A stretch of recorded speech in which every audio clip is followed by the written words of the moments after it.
رایدر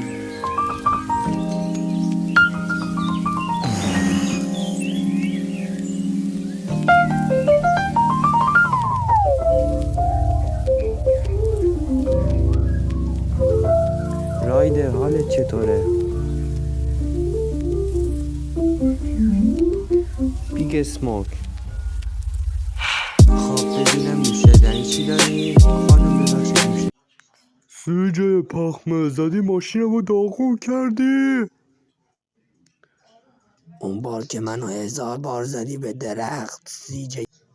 فردا دیه ماشینتو میدم، فقط بذار آروم باشم. سوجه که میگم تو هستی ها. خب با من چی کار داری؟ زود باش بگو. من خستم، حوصله ندارم. حرفتو زود بزن. میتونی با من مسابقه بدی و پول بزرگی دریافت میکنی.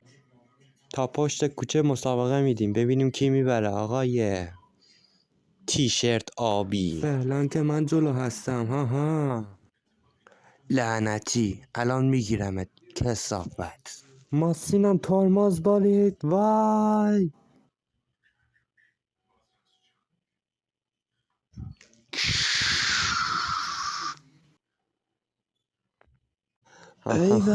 من بهترینم. تو مسابقه بردی. دوستان اگه این ویدیو رو دوست داشتید حتما اونو لایک کنید، چنل ما رو